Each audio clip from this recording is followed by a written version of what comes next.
দেখুন, বিএনপি সংস্কার জিনিসটাই চায় না।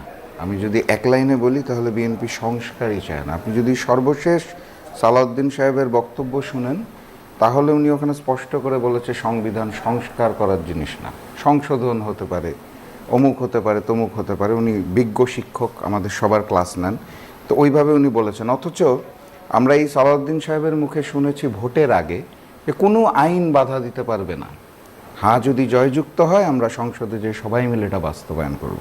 দেখেন, গণভোটটা যে পন্থায় হয়েছে সেই পন্থাটা সংবিধানের সাথে যায় না। রাজনীতিতে সংসদ যেভাবে এসেছে সেটা আপনার সাংবিধানিকভাবে একটা ভিত্তির উপর দাঁড়িয়ে আছে।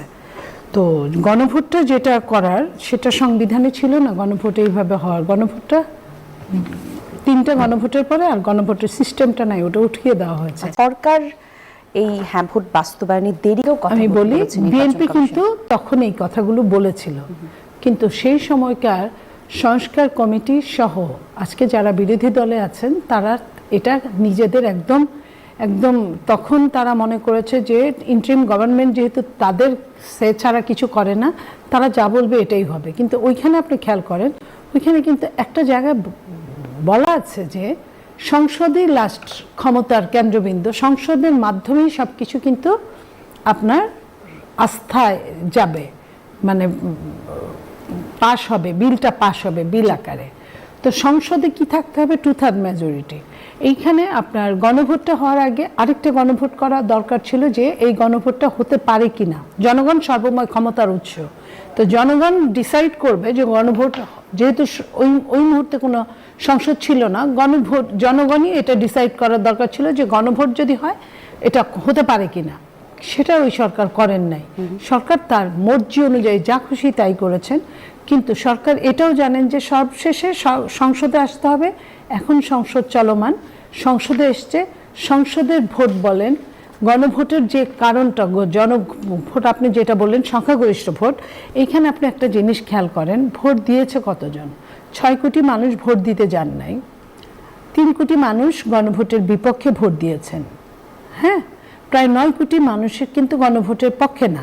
তার মানে তাহলে আপনার সংখ্যাগরিষ্ঠ গণভোট যদি যারা ভোট দিয়েছে তাদের কাছে সংখ্যাগরিষ্ঠতা আছে, কিন্তু যারা দেন না, এটা যেহেতু গণভোট, আমাদের কিন্তু ওই হিসাবও করতে হবে গণভোট অর্ধেকের বেশি মানুষ দিয়েছে কিনা। তো যে মানুষটা ভোটই দিতে যায় না সেটাও কিন্তু এটার সাথে ইনক্লুড হবে। এই কারণে এটা গণভোট, এটা সাধারণ নির্বাচন না যে কয়েকজন উপস্থিত থাকবে সেই কয়েকজনের উপর ডিপেন্ড করবে। যাই হোক, এটা একটা আরেকটা আপনার বলবো যে মানে সংবিধানের বাইরে তো অবশ্যই, তারপর আরেকটা যে কত মানুষের, কিন্তু বিএনপি তো নির্বাচনের আগে থেকেই জানতো। তারপরে আমি বলি আপনাকে, আইনি এবং সংবিধানের যে বিষয়টা বললেন, বিএনপি শুধু এটা বলেছে তা না, বিএনপি ওইটাও বলেছে যখন বিএনপি যে সনদ, জুলাই সনদ যেটাকে বলা হচ্ছে, জুলাই সনদে সিগনেচার করেছে, সেখানে নোট অফ ডিসেন্ট ছিল, কিন্তু যেটা সরকার প্রধান ইন্টারিম যেটা ঘোষণা করেছিল এবং 4টা প্রশ্ন দিয়ে বলেছিল হ্যাঁ অথবা না ভোট, সেগুলো কিন্তু বিএনপি বলেছিল যে এইখানে আমরা সিগনেচার করি নাই, আমাদের সাথে প্রতারণা করা হয়েছে এবং এটা আমরা মানি না। বলার পরেও কিন্তু ওই সরকার কোনো কিছুই কর্ণপাত করে নাই, তারা তাদের মতো করেই চাপিয়ে দিয়েছে। তো তাদের মতো করে যখন চাপিয়ে দিয়েছে, বিএনপির মুহূর্তে কিছুই বলে না, কারণ বিএনপির সামনে এবং বাংলাদেশের জনগণের সামনে একটা নির্বাচন ছিল, নির্বাচনটাই মেন, অন্য কিছুই মেন না। তো নির্বাচনটা করার আগ পর্যন্ত বিএনপি প্রতিবাদ করেছে, বিএনপির কোনটা ঠিক কোনটা বেঠিক বলেছে, কিন্তু বিএনপি এর চেয়ে বিএনপির হাতে আর কোনো ক্ষমতা নাই। এই কারণে যে বিএনপি সহ সবাই মিলে ওই ইন্টারিম সরকারের সাথে একটা ইন্টিমেসি ছিল যে সরকার বানানোর ক্ষেত্রে, সেজন্য কিছু বলে নাই যে এই সরকার যেহেতু অনির্বাচিত তার সাথে কথা বলে লাভ নেই, সময় আসলে যদি 2/3 মেজরিটি যারাই পাবে তারা এটাকে নিয়ে দেখভাল করতে পারবে সেটা, এবং কোথায় কোথায় নোট অফ ডিসেন্ট আছে, এবং নোট অফ ডিসেন্টগুলো নিয়ে এখন কথা হচ্ছে, কাজ হচ্ছে। 133টি যে সংস্কার হয়েছে সেগুলো নিয়ে কাজ চলছে। তো আমার মনে হয় যে এটার সাথে গণভোটের কোনো অবস্থান নাই। গণভোট হলেও আপনার 2/3 মেজরিটি যেটা করবে, হা জয়যুক্ত হয়েছে অথবা না জয়যুক্ত হয়েছে সেটাই হবে। ধন্যবাদ আপনাকে। রাশেদ প্রধান, নিশ্চয়ই আপনার অনেক কিছু বলবার আছে ফরজুদ্দিন মনির প্রশ্নের উত্তরের পর। আমি আসলে সংযুক্ত করতে চাই আপনারা কি মনে করছেন বিএনপি কেন গণভোটের রায় বাস্তবায়ন করতে চায় না? এতে তাদের রাজনৈতিক বাধা কোথায়?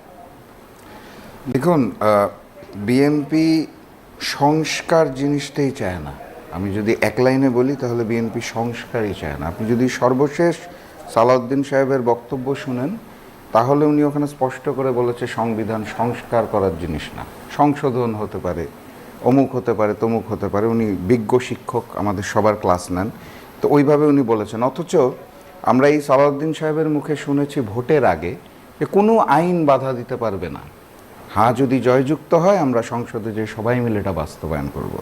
জনাব তারেক রহমান ভোটের আগে বলেছে আপনারা দয়া করে শব্দটা খেয়াল করবেন, হাতে ভোট দিবেন, হাকে জয়যুক্ত করবেন।